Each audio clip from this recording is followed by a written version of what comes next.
Parmi les moments forts de la célébration officielle du 61e anniversaire d'indépendance de la République du Congo figure le discours d'évocation du Premier ministre, chef du gouvernement, Anatole Koliné-Makosso.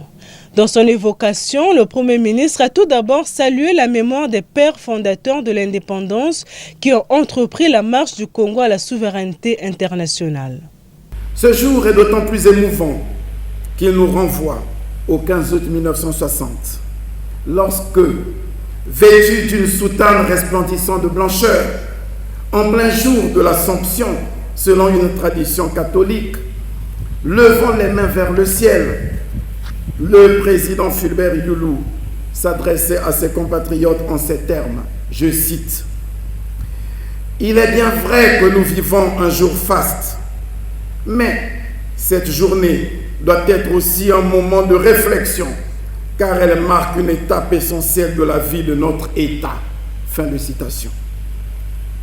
Notre État, avait alors clamé haut et fort le président Fulbert Youlou, tout heureux et tout fier.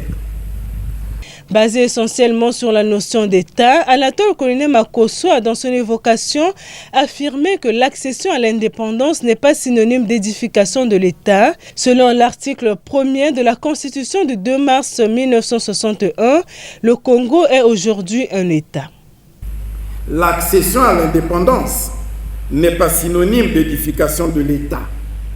La Constitution du 2 mars 1961 consacre son titre premier à l'État et la souveraineté. Au terme de cet article, la République du Congo est un État indépendant. Cette précision est d'autant plus nécessaire qu'en 1958, au moment où la République fut proclamée, le Congo n'était pas un État indépendant. On peut donc comprendre tout le sens de l'exhortation d'André Malraux, nous demandons de commencer à construire nous-mêmes l'architecture du nouvel État. Ici est de signaler que le Premier ministre chef du gouvernement Anatole Koliné-Makosso a de même puisé dans les symboles de la République, l'hymne national et le drapeau du Congo, les éléments qui font du Congo un État de droit qui prône l'unité.